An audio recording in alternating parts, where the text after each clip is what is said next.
Assalamu alaikum wa rahmatullahi ta'ala wa barakatuh. Au cours de cette leçon, on va essayer de faire un traitement de texte, c'est-à-dire on va traiter un texte et on va essayer de faire les choses suivantes. Alors, je vais vous présenter ici donc les différentes parties dans notre exercice. Donc, ici vous avez traitement de texte in Word. Dans cet exercice, on va étudier les éléments suivants. La première des choses, on va étudier la saisie d'un texte au kilomètre. Qu'est-ce que ça veut dire saisir un texte au kilomètre? C'est-à-dire saisir un texte au kilomètre sans prendre en considération ni la mise en page, ni la mise en forme. C'est-à-dire vous laissez la mise en page et la mise en forme jusqu'à la fin. Donc vous devez toujours saisir le texte au kilomètre. Parce que l'expérience a prouvé que les gens qui laissent la mise en forme jusqu'à la fin, ils gagnent beaucoup de temps par rapport aux gens qui essaient de travailler en même temps la saisie et la mise en forme. Alors, l'étape suivante, c'est la mise en forme des paragraphes. Donc, on va voir qu'est-ce que veut dire un paragraphe au niveau du logiciel de traitement de texte. Donc, un paragraphe est toujours lié à la touche entrée. Donc, chaque fois qu'on vous tapez entrée, c'est-à-dire vous créez un nouveau paragraphe. Donc, au cours de la saisie au kilomètre, si vous arrivez à la fin de la ligne, ne tapez pas entrée si vous avez un paragraphe qui contient plusieurs lignes. On tape entrée après la fin de toutes les lignes d'un paragraphe. Après, on va voir comment sélectionner un texte, c'est-à-dire les différentes façons de sélectionner du texte. Après, on va voir ce qu'on appelle la mise en forme d'un texte, parce que vous devez faire la distinction entre la mise en forme des paragraphes et la mise en forme d'un texte. C'est pas la même chose. Ok. Après, on va voir ce qu'on appelle la mise en page. La mise en page, c'est-à-dire l'orientation de la page, donc les marges, l'antitype de page, etc. Après, on va voir ce qu'on appelle la copie et le déplacement d'un texte à partir d'un endroit vers un autre. Donc, ce sont les différents points qu'on va traiter dans cet exercice. Ok. Donc, maintenant, je vais commencer par ouvrir un nouveau document. Vous devez ouvrir un nouveau document de texte et vous devez taper le texte suivant. Ok. Donc, vous avez ici un texte. Pour afficher le nombre de paragraphes dans ce texte, tout simplement, vous cliquez sur la marque de paragraphe.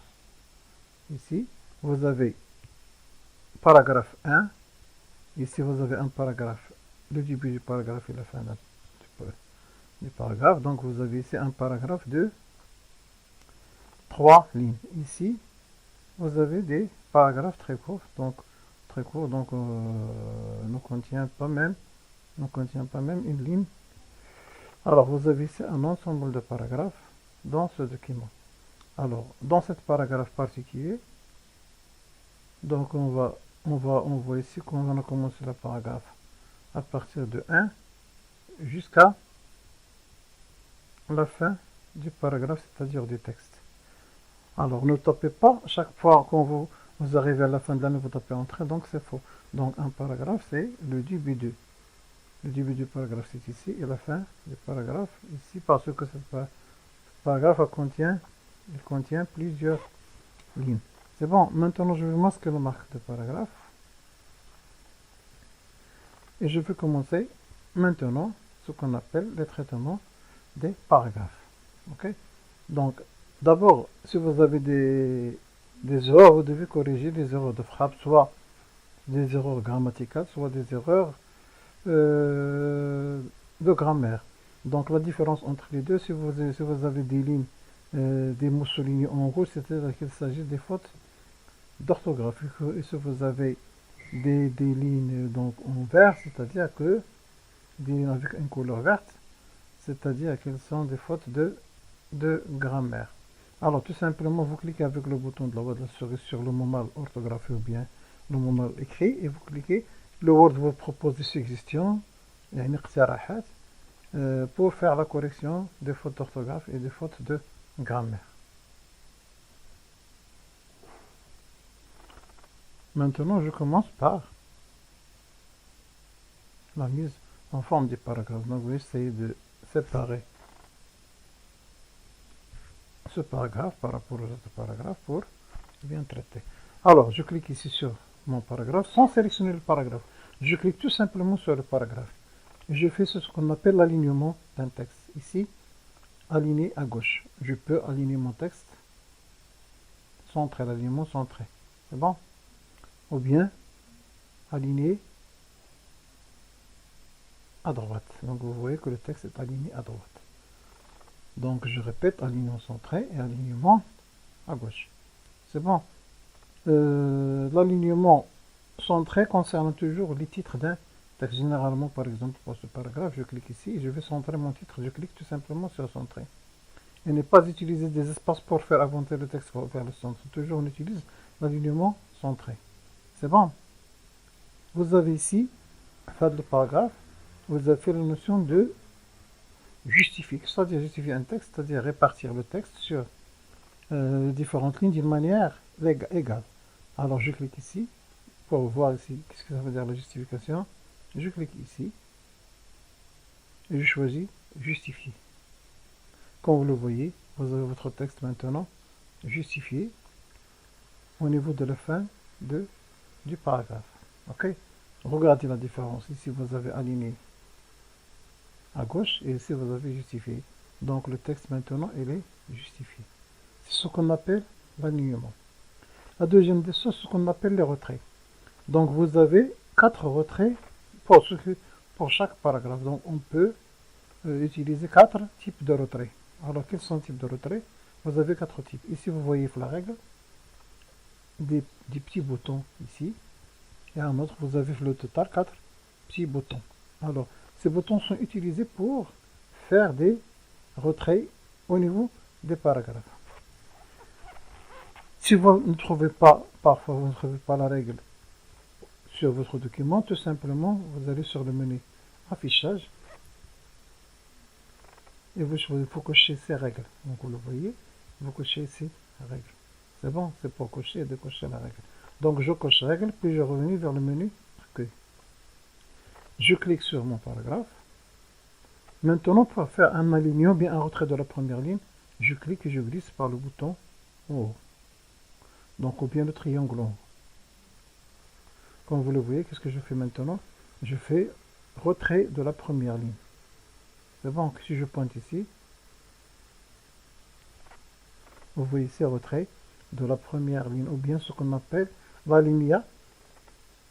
La lignea, au la langue française, on parle de la lignea. Donc chaque paragraphe, donc le premier ligne doit être entré par rapport aux autres lignes du paragraphe. C'est bon, je fais maintenant un delete pour voir l'autre alignement. Ici, si on prend le truc en bas, ou bien le carré en bas, je clique sur le paragraphe, sans sélectionner le paragraphe, je clique et je glisse.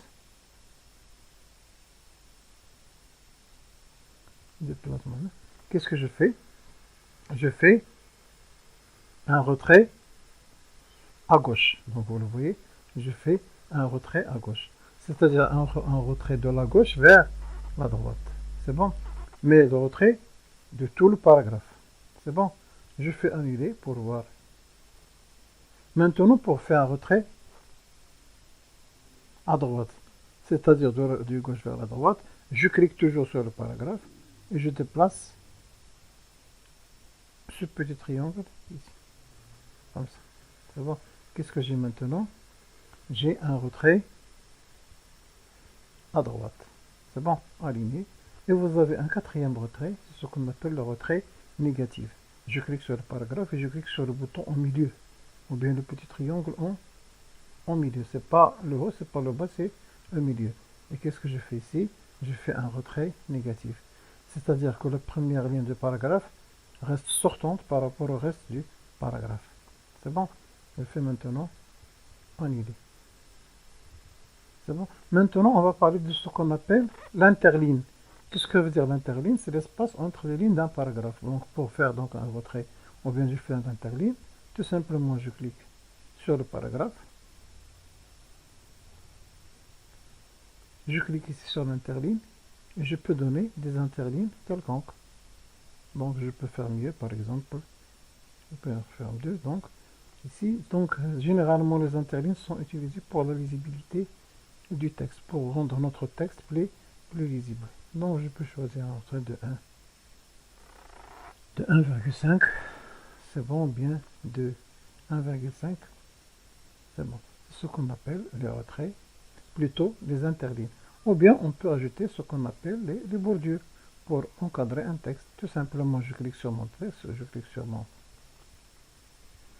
le paragraphe, je clique ici sur les bordures, et je choisis bordure bien cadre pour cadrer mon texte. C'est bon?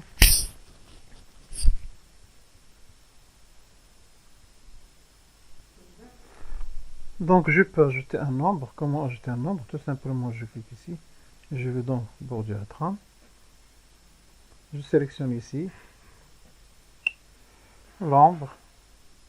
C'est bon. Je peux ici modifier donc bien changer la couleur du bordure, changer le style de bordure. Est-ce que vous voulez donc avec un grand épaisseur ou bien un petit épaisseur? Et je clique sur OK. Vous pouvez ajouter des trames de fond si vous voulez. Trames de fond sont des couleurs qu'on peut ajouter à l'intérieur d'un texte. Ce qu'on appelle les trames de fond. Puis je fais OK. Donc vous voyez, vous avez ici de l'ombre et vous avez ici ce qu'on appelle les bordures. Donc je peux annuler pour continuer. Donc on peut ajouter ce qu'on appelle des puces de numérotation pour les numéroter des paragraphes. Par exemple, si vous avez un ensemble de points à traiter un texte, ou bien je parle tout simplement de sélection du tout. Et je peux cliquer sur ajouter des puces ou bien d'une numérotation, du numéro. Donc parfois, vous pouvez ajouter des puces, mais il n'y a pas que ces puces-là. Vous pouvez ajouter d'autres puces. Tout simplement, vous cliquez ici sur définir une puce, puis je choisis un symbole. Et vous choisissez donc les wingdings. Vous avez un ensemble de symboles que vous pouvez utiliser comme puce. C'est bon. Puis je clique, je sélectionne la puce que je veux. Puis je fais OK pour appliquer la puce. Puis OK. Donc je fais faire maintenant annuler pour continuer mon travail. Maintenant pour la mise en forme d'un texte. Donc je crois que j'ai expliqué la plus grande partie concernant le paragraphe. Ici vous pouvez ajouter même parfois des retraits d'un paragraphe. Donc vous cliquez sur le paragraphe, vous pouvez ici des retraits comme ça à partir de ces boutons. On peut ajouter des retraits ou bien diminuer les retraits. C'est bon. Maintenant on va voir comment faire la mise en forme d'un texte. Mais avant d'appliquer la mise en forme d'un texte, c'est pas comme les paragraphes. Pour les paragraphes, tout simplement, il suffit de cliquer sur le paragraphe pour appliquer la mise en forme à un paragraphe. Pour le texte, ce n'est pas la même chose. Pour appliquer une mise en forme à un paragraphe, vous devez d'abord sélectionner le texte concerné. Comme vous le voyez ici, vous avez ici donc dans cette partie-là tous les éléments concernant la mise en forme du texte. Ici, vous avez les mises en forme des paragraphes et ici, vous avez les mises en forme du texte. Mais avant de faire la mise en forme à un texte, vous devez toujours sélectionner votre texte. Alors, pour sélectionner un texte, vous avez plusieurs méthodes pour sélectionner un texte. Pour sélectionner, tout simplement, on clique et on glisse. Donc, c'est la façon la plus simple pour faire des sélections. Mais parfois, pour effectuer des sélections d'une manière rapide, par exemple, pour sélectionner un mot, tout simplement, je clique 2 fois sur le mot. C'est bon. Pour sélectionner une ligne, tout simplement, je clique sur la marge gauche pour sélectionner une ligne. C'est bon. Sélectionner la ligne, tout simplement, je clique sur la marge gauche. Pour sélectionner un paragraphe, tout simplement, donc, deux fois pour sélectionner un mot, et je clique sur le paragraphe 3 fois pour sélectionner un paragraphe. C'est-à-dire, pour sélectionner le paragraphe, je clique 3 fois sur le paragraphe, ou bien 2 fois sur la marge gauche. 2 fois sur la marge gauche. C'est bon. Alors, je répète, pour sélectionner un mot, tout simplement, double-clic. Pour sélectionner une ligne, je clique sur la marge gauche devant la ligne. Pour sélectionner un paragraphe, soit 3 fois à l'intérieur, soit 2 fois sur la marge gauche. Pour sélectionner tout le document, soit je clique sur le début, je glisse, ou bien vous cliquez sur CTRL A. CTRL A permet de sélectionner tout le texte. C'est bon. Il y a autre technique de sélection. Je vais aussi donner un document pour concernant la sélection en utilisant les touches du clavier, etc. Donc, une autre technique pour utiliser donc, le touche du clavier, tout simplement, je clique sur le début du texte et j'appuie sur la touche Shift et je clique à la fin de la sélection pour sélectionner une partie d'un document. Toujours en gardant toujours la touche majuscule, je clique pour changer la sélection, bien pour modifier la sélection.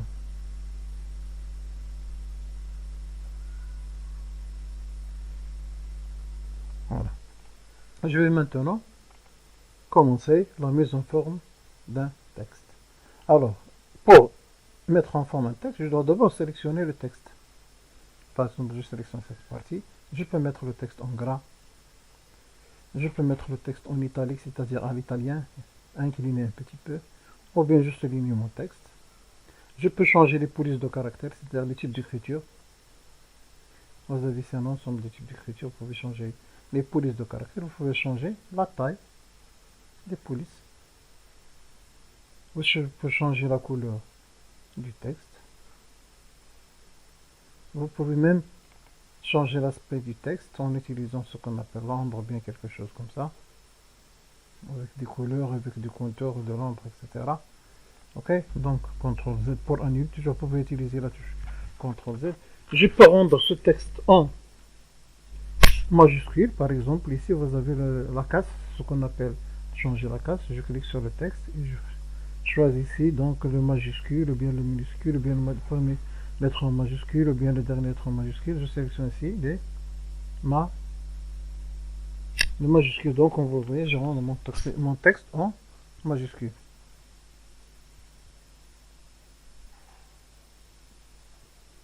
Donc, maintenant, pour recopier une mise en forme à partir d'un texte vers un autre, ou bien à partir d'un paragraphe à un autre, tout simplement, je sélectionne le texte qui contient la mise en forme. Après, je clique sur reproduire la mise en forme. Maintenant, je clique et je glisse sur le texte sur lequel je vais recopier la mise en forme. Comme vous voyez, j'ai la même mise en forme sur les deux textes. Donc, si je fais CTRL Z pour annuler, donc toujours CTRL Z, c'est pour annuler des opérations bien de mise en forme.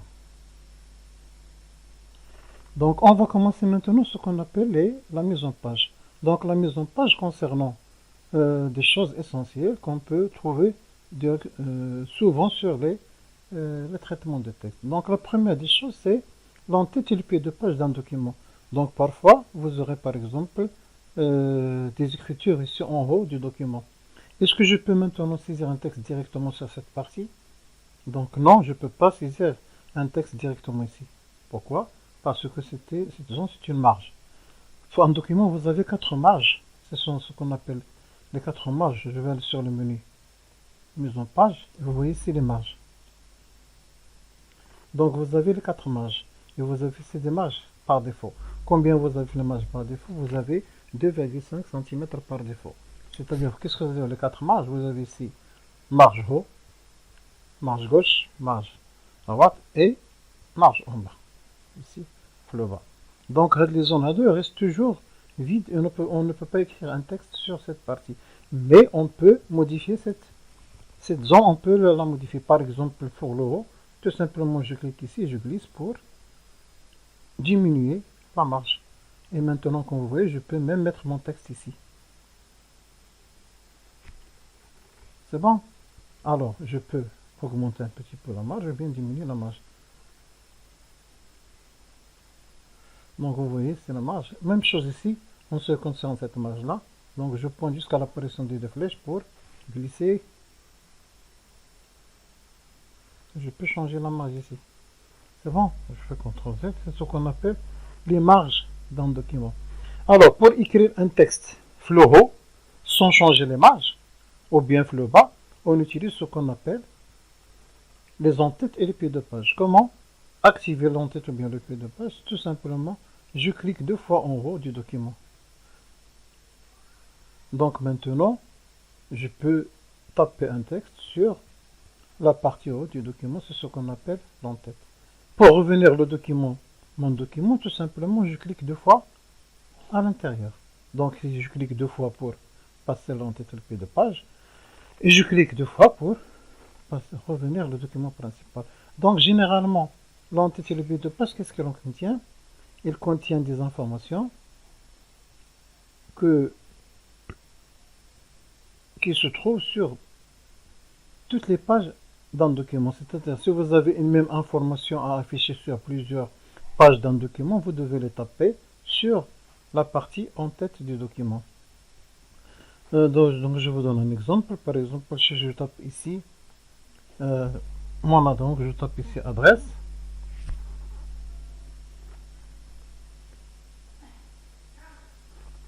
Si je tape adresse, par exemple, tout point, et je tape ici mon adresse, par exemple,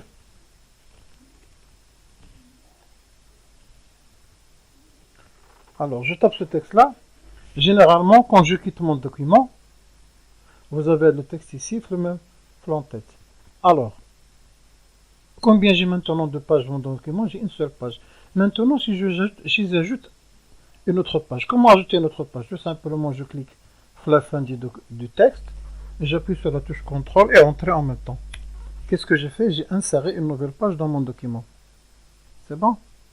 Alors, comme vous le voyez, qu'est-ce que vous avez? Vous avez l'adresse sur les 2 pages.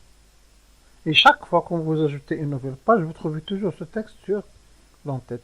Donc l'entête et le pied de page, qu'est-ce qu'il contient généralement? Il contient les informations qui se répètent sur toutes les pages du document. Si vous avez une information à répéter sur plusieurs pages d'un document, au lieu de taper chaque fois le même texte sur chaque page, tout simplement vous sélectionnez l'entête et vous tapez le texte en commun pour toutes les pages du document. Donc on peut mettre aussi ce qu'on appelle les numérotations de la page. Par exemple, je clique ici.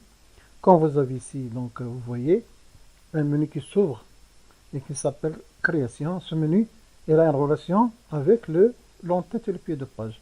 Alors, si je clique 2 fois sur le document, vous ne voyez pas ce menu Création. Donc, ce menu Création est lié directement l'entête et le pied de page. Donc, vous voyez ici, il affiche Création. Si je clique ici, il n'y a pas de menu Création.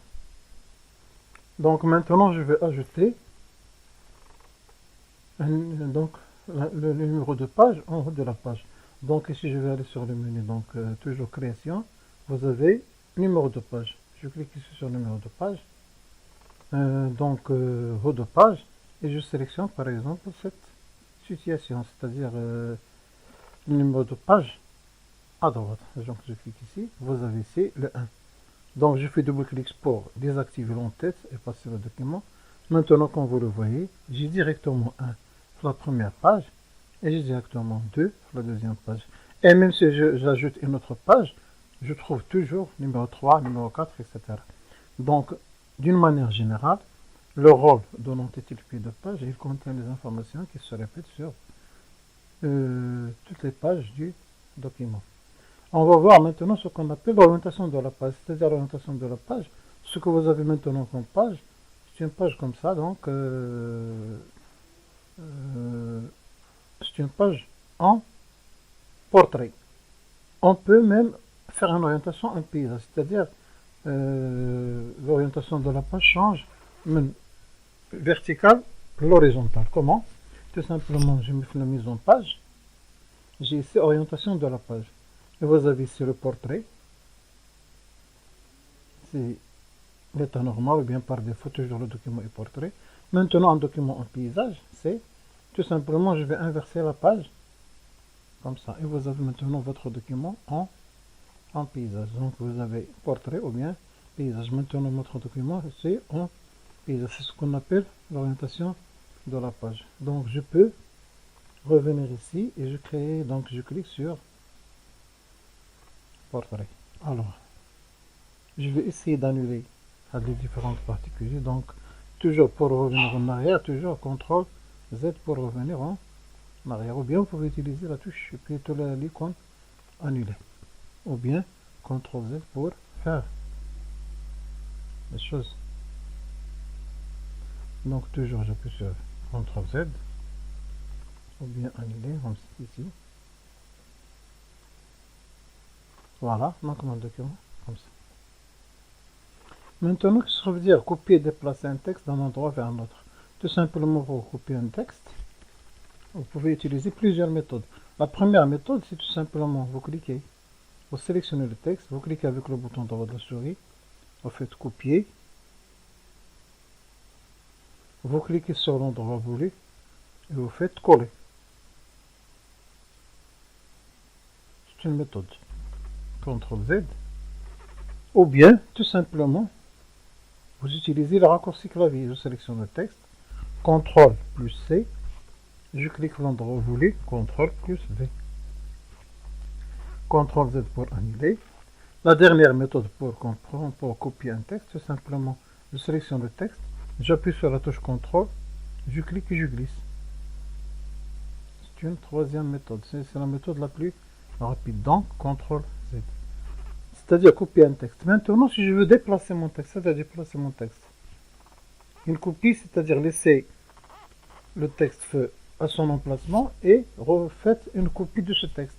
Maintenant, déplacer, c'est-à-dire donc enlever le texte de l'emplacement initial vers un autre emplacement. Donc, par exemple, je fais CTRL, ou bien je clique avec le bouton droit de la souris, je fais couper, c'est pas copier.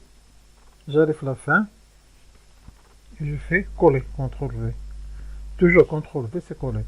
CTRL Z. Ou bien, vous faites CTRL X pour couper. Je sélectionne le texte. Et je fais CTRL X pour couper. Je sélectionne tout le paragraphe. CTRL X pour couper. Et je vais me placer vers l'endroit voulu. Et je fais CTRL V pour coller. CTRL Z. C'est bon. Je crois que vous savez maintenant comment copier et déplacer un texte d'une manière très rapide. Donc je reviens toujours le menu accueil. Alors, je fais ici CTRL V. CTRL V, je répète le paragraphe 4 fois ou bien 3 fois. C'est pour tout simplement répéter les choses. Donc je sélectionne mon titre. Donc je vais essayer de faire une mise en forme à mon texte. Je sélectionne le texte. Je vais le mettre en gras, italique et souligné. Je vais le mettre au centre de mon document. C'est très bien. Je sélectionne le premier paragraphe. Je donne un retrait de la première ligne. Je sélectionne le deuxième paragraphe. Sans sélectionner, je clique et je vais mettre ici comme ça. Donc un retrait. Comme ça. Je clique sur mon paragraphe. Je fais comme ça.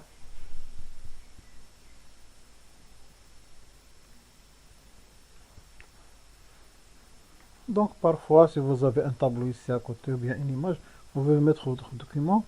Ici, donc je clique sur le dernier paragraphe. Je donne un retrait de la première ligne. Ça vient un retrait de la première ligne. Donc je clique ici sur le centre.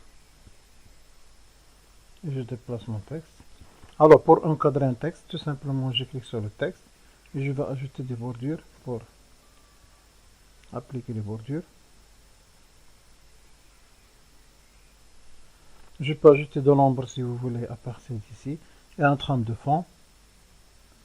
Donc je peux sélectionner donc ombre. Ici un trame de fond, une couleur.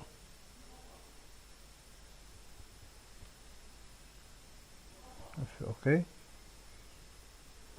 Donc je sélectionne le texte. Et je peux ajouter des puces de numérotation.